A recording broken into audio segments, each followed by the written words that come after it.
So what is going on with the wrists in the golf swing? Specifically, we'll look at the right wrist since it does affect what the left wrist will do, and then just prior to impact and just post impact.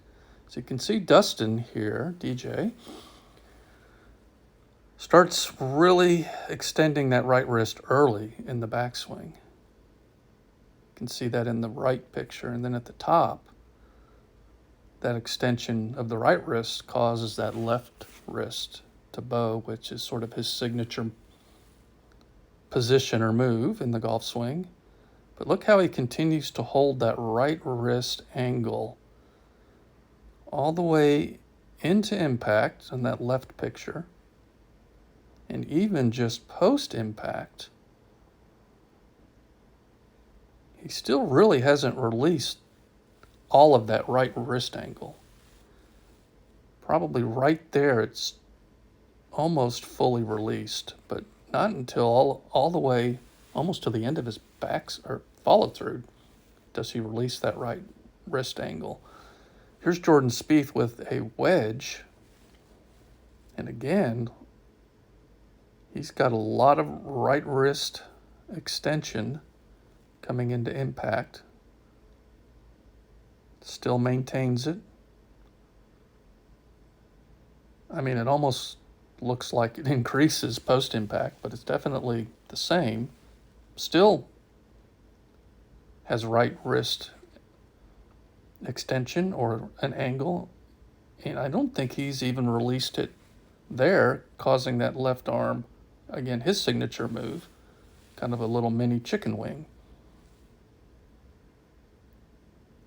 Now that was a wedge, which might be easier to hold that wrist cock in the right wrist, but let's look at a driver and see if there are any differences. So top of the backswing, you can see that right wrist angle almost increases at the start of the downswing, which causes that left wrist to bow a little bit, still maintaining it there. Still has right wrist angle maintained. You can see it there on the left hand picture. Still has a lot of wrist angle, and even post impact, just like with the wedge, he still maintains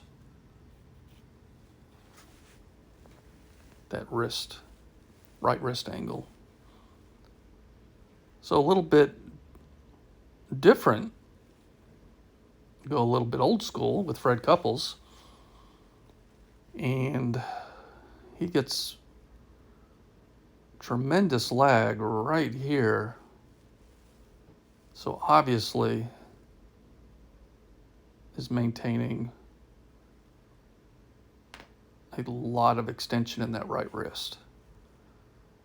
Coming into impact, still maintaining it.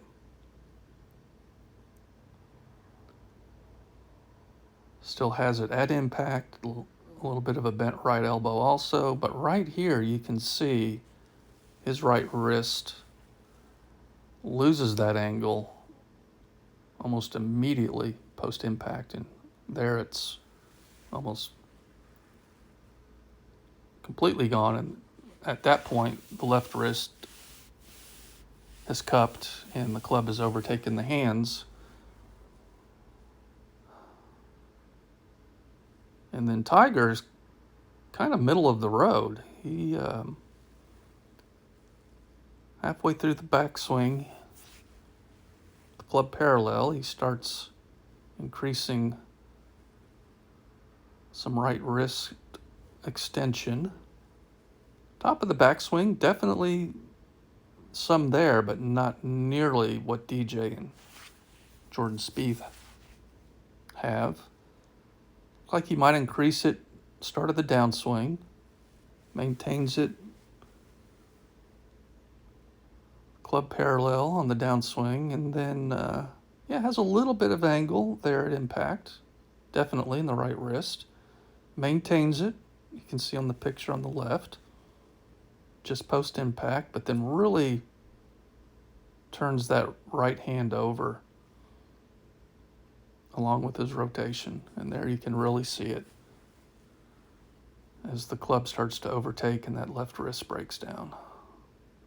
But there you go. What do you think? Should you consciously maintain right wrist angle throughout the golf swing?